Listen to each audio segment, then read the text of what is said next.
What's up, friends? Ay, di ako yun. Kumusta mga kapatpot? Ako, hindi na naman ako yun. Isa pa. At ayun na nga! Happy holiday! Marami tayo nakain mga master. So, ako po si Papa Jack. Kumusta? Tara, may ano ako sa inyo. May i-explain ako sa inyo. Ha? Tara. Alam nyo, ngayong Christmas mga master, dumaan ang holiday. Actually kahit anong holiday, bagong taon, Valentine's, iiwasan nyo yung pagkain nyo ng sobra, kasi mahirapan kayo makabalik sa saddle kapag wala na yung holiday.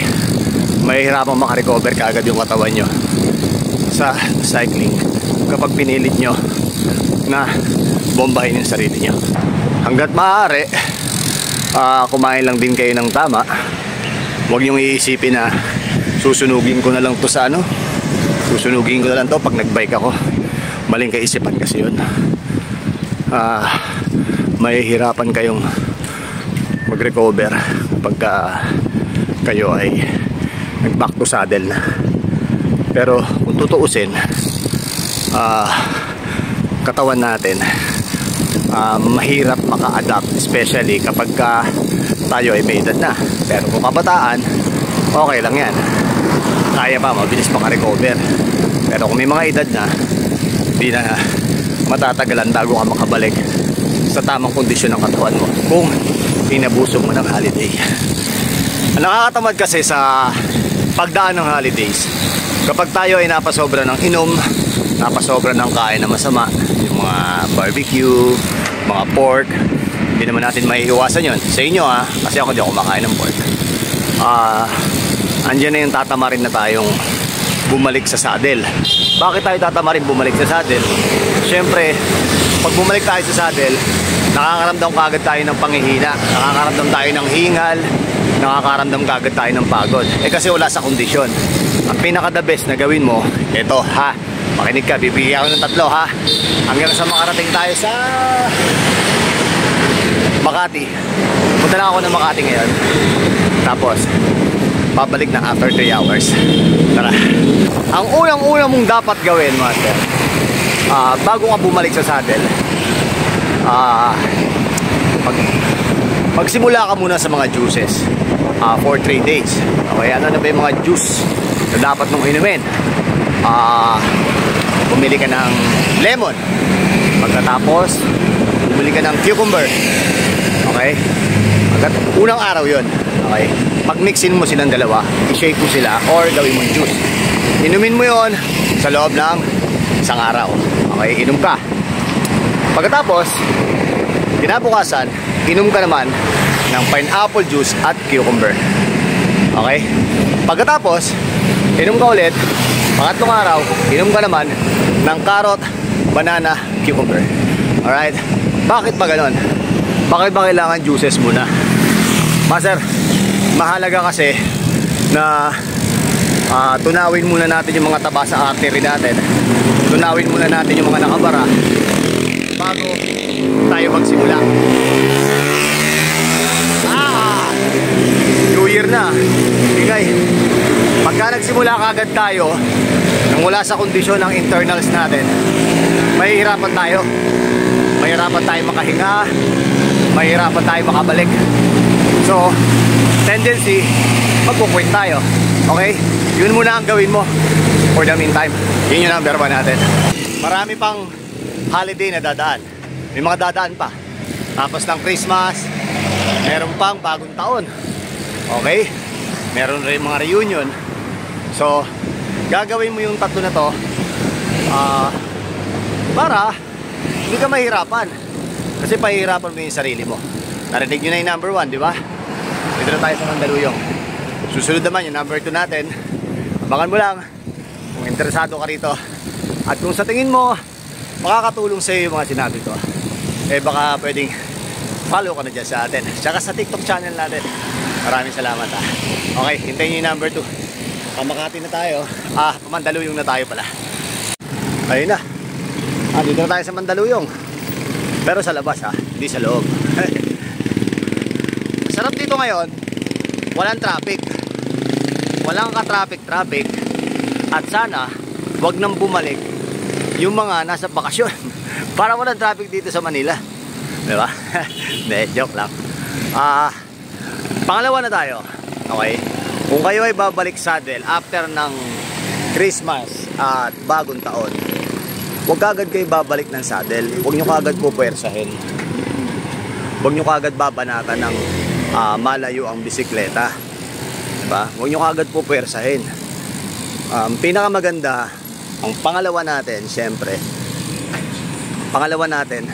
bago kayo bumalik ng saddle, pabukahin nyo muna yung baga nyo. Sa paanong paraan ng pagpapabuka ng baga? Mag-jog muna kayo sa bahay nyo, sa paligid ng bahay nyo, sa lugar nyo. At least, mga 1 kilometer. Tapos, 2 kilometers ulit. Hanggang sa bumuka yung baga nyo. Yung 1 kilometer, hindi pa bubuka yung baga nyo nun. Mga 2 to 3 kilometers. O kaya kung kaya nyo, mag 5 kilometers kayo. Ikot-ikutin nyo lang yung lugar nyo na nakapang jog kayo. And then, hanggang sa bumuka yung baga nyo. Pag napabuka nyo na yung baga nyo, gawin nyo yun 2 days. Gawin nyo ng umaga, tira kayo ng 2 kilometers, 3 kilometers. Tapos sa hapon, tira ulit kayo 2 kilometers, 3 kilometers. Okay? Pero meron pa bukod sa pagpapabuka ng baga. Kumain kayo, bukod sa pagja-jogging, kumain kayo ng mga master. Kain kayo ng pampabuka ng baga. Yun makakatulong sa baga nyo. Gaya ng kain kayo ng saging, ng potassium para sa puso nyo. Para boost na kayo bago kayo bumalik sa saddle. Okay? Mandaluyong na tayo.